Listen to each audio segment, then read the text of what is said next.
So Breanna, welcome to Paris. Thank you. You take your mark for the next summer?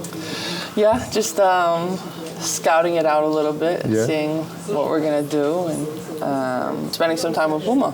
Yeah, but you start the tournament in the north, in Lille. Yeah. I mean, I think that it'll be interesting for us to be in Lille, competing there, but also knowing that, hopefully, if all goes right, we come back to Paris and play the most important part. How is it being to a Puma athlete, a run who making a huge comeback in the basketball market? Yeah, it's been incredible and an honor to be able to be a part of Puma.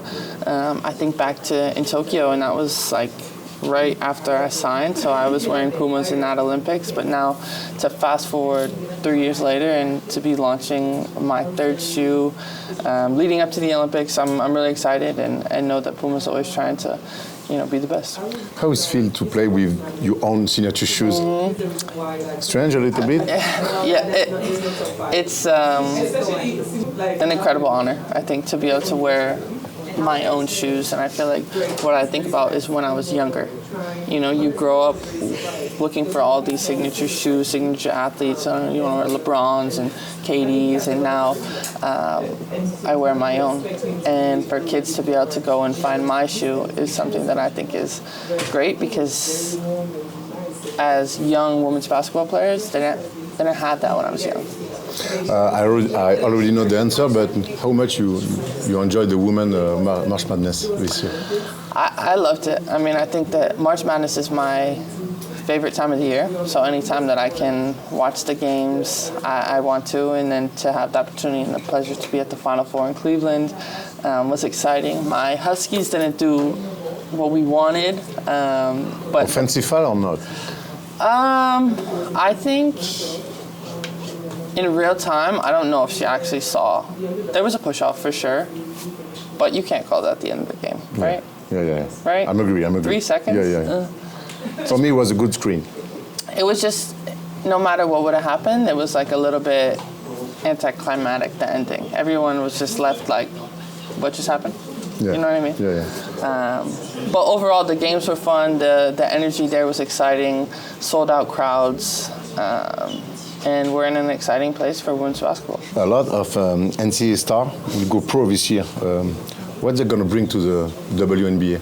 I think they're going to just bring more eyes, new eyes. They're going to bring a different level of excitement, and excited to see how they all kind of settle in and perform at this level. Who will be the number one on the next WNBA draft? This one coming up? The one in a week? Caitlin Clark. Caitlin? Yeah. No doubt? No doubt.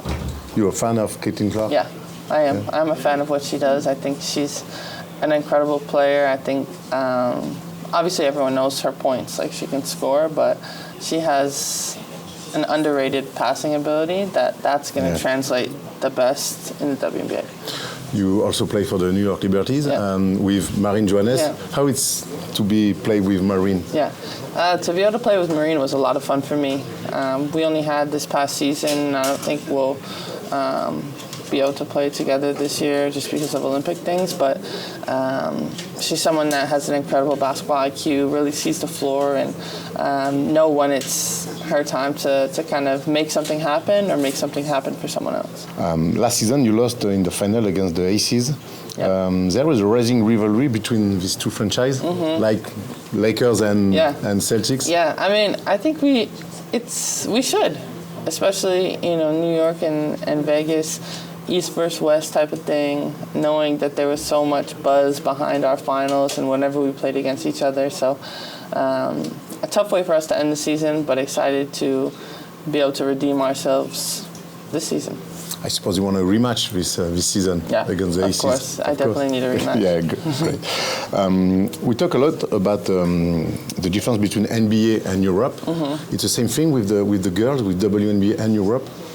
The level of basketball. Yeah. The intensity, the speedness. Yes, but no. I think that for us, between Europe and WNBA, we have a lot of crossover. A lot of players play both, and I think as WNBA players, we have a greater appreciation for everything that's happening in Europe because we've played for these clubs. We know what it's like to represent them and to have an entire city and a club behind you. What's your opinion when you heard Gilbert Arenas or Paul Pierce talk badly about European player like Soft or something like that?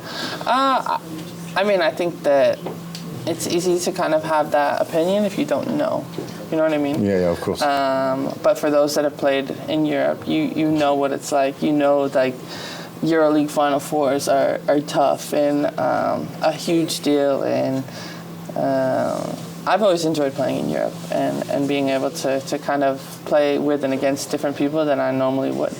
More and more girls play in the WNBA and no longer come to Europe. Yeah. Why? Well, because of the prioritization rule that the WNBA has kind of put into place, which makes it a little bit difficult. So if we're late to the start of training camp, then you could be suspended for the whole season. Okay. So the league has kind of put the players in an unfair situation, and it's affecting the European clubs. But also the interest of women's basketball is growing in the United States, making more opportunities for players to build their brands overseas, at home as well. Let's talk about Team USA to finish. I always thought the difference, the domination in the Team USA women was bigger than men. Yeah. You agree with that? Yeah, I definitely agree with that. I feel like, not to like put anyone down, but for Team USA, the women's side, we know what it's like to come together and to kind of be selfless and also realize that, you know, we're on an incredible streak where we had the opportunity to win 7 straight gold medals, which is like wild. But knowing that those athletes that first started that, those Olympians, and playing for something bigger than ourselves. Next summer, what do you think about the French team? You know some girls. Yeah. I think that the French national team is going to be a tough team to play against. Obviously, tons of motivation playing at home.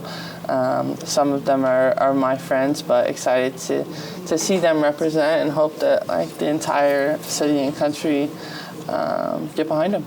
USA France will be the best final for the Olympics. That's what we want.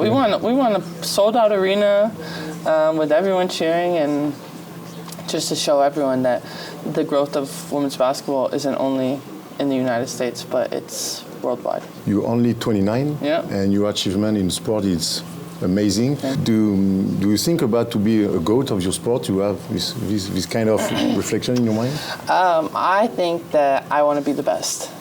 And wherever I am, I want to be the best and make sure that throughout my entire career, I'm continuing to raise the bar and the standard, whether it's on the court or with signature shoes and things like that, so that when that discussion does come about, I'll have done everything. Just think about it. Yeah. Okay. Yeah, of course. Thank you. Thank you. It was a pleasure. Enjoy your stay in Paris. Thank you. Bye-bye. Okay.